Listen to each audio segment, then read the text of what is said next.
Carrera Tips, October 5, 2024, Saturday. Race 1, Pilocom rating base class 5 with 5 points. Distance 1,400 meters na merong 6 entries. Start ito ng winner take all, races 1 to 7. Dito sa race 1, pampremera ko yung entry number 5, Color Blast, sakay ni JRD Ocampo. At panigundo ko yung entry number 3, Binibini, sakay ni JC De La Cruz. Last run, naglaban yung dalawang yan.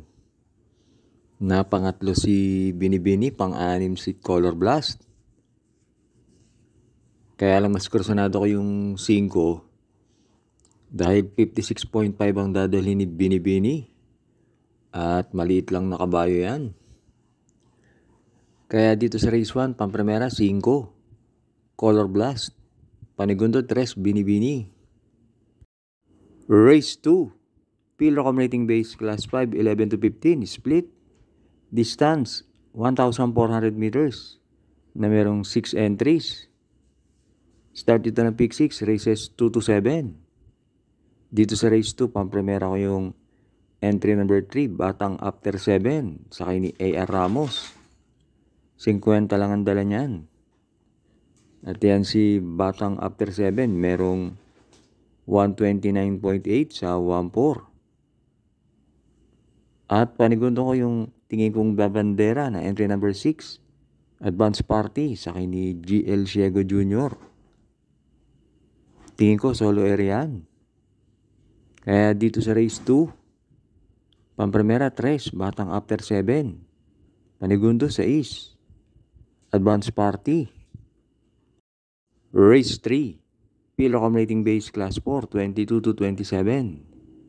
Distance 1,400 meters na merong 6 entries. Start ito ng pick 5, races 3 to 7.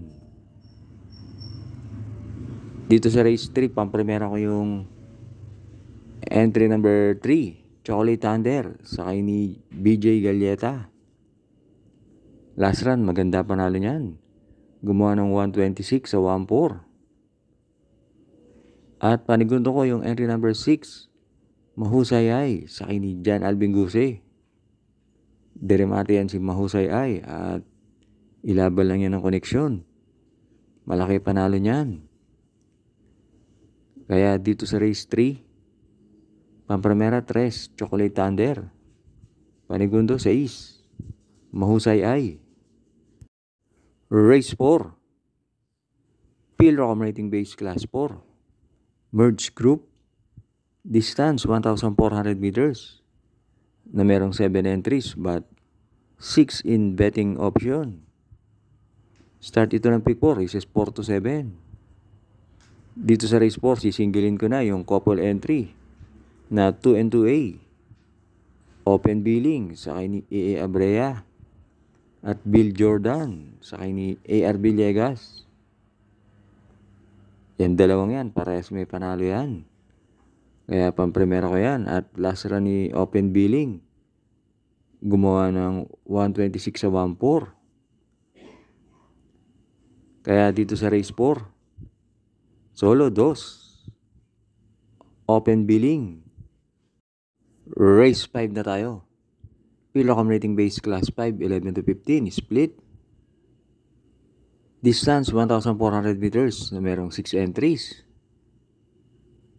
Dito sa race 5, nakikita ko 4 na entries ang pwedeng pamilian. Entries 3, 4, 5, 6.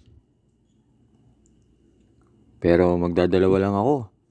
Pampremera ko yung entry number 6, Mythic Layla, sakay ni A.R. Ramos. Tingin ko, inayaw yan nakaraan.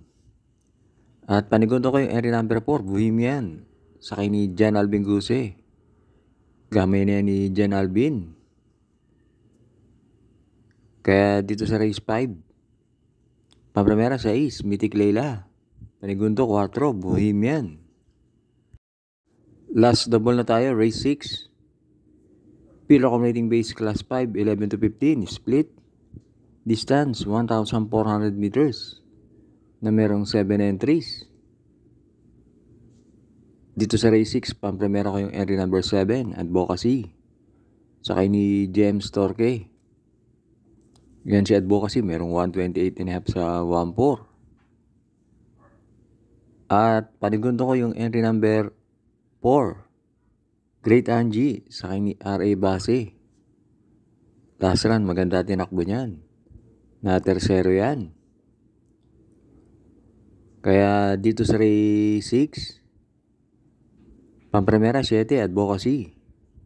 Panigundo 4, Great Angie. Last race na tayo. Race 7. Pilo Accumulating Base Class 4, 16 to 21. Distance, 1,400 meters na merong 10 entries but 9 in betting option.